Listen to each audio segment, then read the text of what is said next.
വീണ്ടും വിദ്വേഷ പ്രസംഗവുമായി മുൻ എംഎൽഎയും ബി.ജെ.പി. നേതാവുമായ പി.സി. ജോർജ് ചാനൽ ചർച്ചയ്ക്കിടെ മതവിദ്വേഷം നടത്തിയ കേസിൽ ജാമ്യത്തിലിറങ്ങിയതിനു പിന്നാലെയാണ് പുതിയ വിവാദം സൃഷ്ടിച്ചിരിക്കുന്നത്.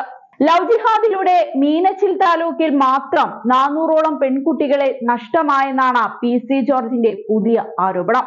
ക്രിസ്ത്യാനികൾ അവരുടെ പെൺമക്കളെ 24 വയസ്സിനുള്ളിൽ വിവാഹം കഴിപ്പിച്ചയക്കണമെന്നാണ് അദ്ദേഹം പറയുന്നത്. പാലായിൽ നടന്ന ലഹരിവിരുദ്ധ സമ്മേളനത്തിലായിരുന്നു ഈ വിവാദ പരാമർശം. ലവ് ജിഹാദിൽ ഉൾപ്പെട്ട 400ഓളം പെൺകുട്ടികളിൽ 41 പേരെ മാത്രമാണ് രക്ഷിക്കാൻ കഴിഞ്ഞത്. രക്ഷിതാക്കൾ യാഥാർത്ഥ്യം മനസ്സിലാക്കണം. രക്ഷിതാക്കൾ പെൺകുട്ടികളെ 24 വയസ്സിന് മുൻപ് കെട്ടിച്ചയക്കണമെന്നും പി.സി. ജോർജ് പറഞ്ഞു. പ്രസംഗത്തിന്റെ വീഡിയോ സോഷ്യൽ മീഡിയയിൽ പ്രചരിക്കുന്നുമുണ്ട്. പി.സി. ജോർജിന്റെ വാക്കുകൾ ഇങ്ങനെയായിരുന്നു: 400ഓളം കുഞ്ഞുങ്ങളെയാണ് മീനച്ചിൽ താലൂക്കിൽ മാത്രം ലവ് ജിഹാദിൽ നമുക്ക് നഷ്ടമായത്. 41 എണ്ണത്തിനെ മാത്രമാണ് തിരിച്ചു കിട്ടിയത്. ഭരണങ്ങാനത്ത് ഇന്നലെയും 25 വയസ്സുള്ള ഒരു കൊച്ചിനെ കാണാതായി. 25 വയസ്സുവരെ ആ പെൺകുട്ടിയെ കെട്ടിച്ചു വിടാത്ത അപ്പനിട്ടാണ് അടി കൊടുക്കേണ്ടത്. ചർച്ച ചെയ്യേണ്ട വിഷയമാണിത്. എന്തിനാണ് 25ഉം 30ഉം വയസ്സുവരെ പെൺകുട്ടികളെ കെട്ടിക്കാതിരിക്കുന്നത്? 24 വയസ്സാകുമ്പോഴേക്കും പെൺകൊച്ചുങ്ങളെ കെട്ടിച്ചു വിടാനുള്ള മര്യാദ കാണിക്കണം. 25 വയസ്സുള്ള പെണ്ണുങ്ങളെ കാണുമ്പോൾ എനിക്ക് സന്തോഷം തോന്നും. ആ പെൺകുട്ടിക്ക് ആണുങ്ങളെ കാണുമ്പോഴും സന്തോഷം തോന്നും. ഇത് റിയാലിറ്റിയാണ്. മനുഷ്യ സഹജമായ ദൗർബല്യങ്ങളാണ്. ഇതറിയാതെ പോയിട്ട് ഒരു കാര്യവുമില്ല. മുസ്ലിം പെൺകുട്ടികൾ വഴി പിഴച്ചു പോകുന്നില്ല. കാരണം അവർക്ക് 18 തികയുമ്പോഴേ പിടിച്ചു കെട്ടിക്കുകയാണ്. നമ്മളോ 28, 29 വയസ്സായാലും വല്ല ശമ്പളവും കിട്ടുന്നവരാണെങ്കിൽ കെട്ടിക്കുകയില്ല. ആ ശമ്പളം ഇങ്ങോട്ട് പോരട്ടെ എന്ന നിലപാടാണ്. അതാണ് പ്രശ്നം.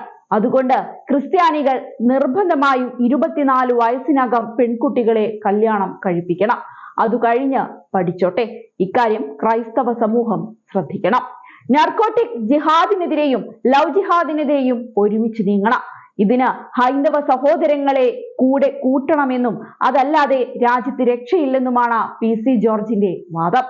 അതേസമയം വിദ്വേഷ പരാമർശങ്ങൾ ആവർത്തിക്കുന്ന സാഹചര്യത്തിൽ പി.സി. ജോർജിനെതിരെ ഫ്രറ്റേണിറ്റി ഡി.ജി.പിക്ക് പരാതി നൽകി. പി.സി. ജോർജിനെതിരെ കേസ് എടുക്കണമെന്നും നിലവിലുള്ള ജാമ്യം റദ്ദാക്കി അറസ്റ്റ് ചെയ്യണമെന്നും ആവശ്യപ്പെട്ടാണ് ഫ്രറ്റേണിറ്റി സംസ്ഥാന വൈസ് പ്രസിഡന്റ് അമീർ റിയാസ് ഡി.ജി.പിക്ക് പരാതി നൽകിയത്. വിദ്വേഷ പരാമർശങ്ങൾ നടത്തരുതെന്ന ജാമ്യവ്യവസ്ഥ ഉണ്ടായിരുന്നിട്ടും സമാനമായ പരാമർശങ്ങൾ ആവർത്തിക്കുന്ന പി.സി. ജോർജിനെ ഇനിയും ജയിലിൽ അടയ്ക്കുന്നില്ലെങ്കിൽ ശക്തമായ പോരാട്ടങ്ങളിലേക്ക് കടക്കുമെന്നാണ് റിയാസ് പറയുന്നത്. സത്യത്തിൽ വാ തുറന്നാൽ വിഡിത്തം മാത്രം പുലമ്പുന്ന ഈ നേതാവ് സമൂഹത്തിന് തന്നെ നാണക്കേടായി മാറിക്കൊണ്ടിരിക്കുകയാണ്. ദിവസങ്ങൾക്ക് മുൻപ് മുസ്ലിം വിരുദ്ധ പരാമർശത്തിൽ മാപ്പ് പറഞ്ഞെത്തിയിരുന്നു പി.സി. ജോർജ്. ഇന്ത്യയിലെ മുഴുവൻ മുസ്ലിങ്ങളും തീവ്രവാദികളാണെന്ന പരാമർശം പിൻവലിക്കുന്നതായി അദ്ദേഹം ഫേസ്ബുക്ക് പോസ്റ്റിൽ പറയുകയുണ്ടായി.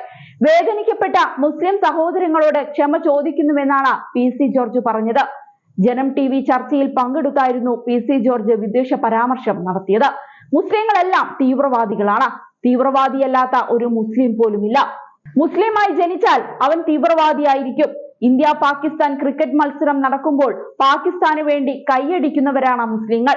ഇന്ത്യയോട് താല്പര്യമില്ലെങ്കിൽ പാകിസ്ഥാനിൽ പോടെ എന്നായിരുന്നു ജോർജ് പറഞ്ഞത്. പിന്നീട് ഈ പ്രസ്താവന വൻ വിവാദമായി. തുടർന്ന് പി.സി. മാപ്പ് പറയുന്ന സ്ഥിതി വരെ ഉണ്ടായി.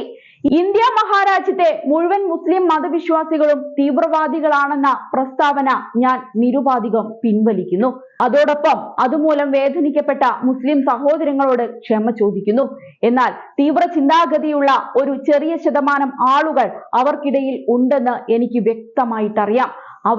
അവരെ മൗനമായി പിന്തുണയ്ക്കുന്ന എല്ലാവരെയും എല്ലാ കാലത്തും ഞാൻ ശക്തമായി എതിർക്കുകയും ചെയ്യും. ഇതാണ് മാപ്പ് ചോദിച്ചുകൊണ്ട് നേതാവ് ഫേസ്ബുക്കിൽ കുറിച്ചത്. ഏതായാലും ഈ വിവാദം ഇപ്പോഴും കത്തിക്കൊണ്ടിരിക്കുകയാണ്. ഇതിനിടയിലാണ് നേതാവ് മറ്റൊരു വിവാദ പ്രസ്താവനയുമായി ഇപ്പോൾ എത്തിയിരിക്കുന്നത്.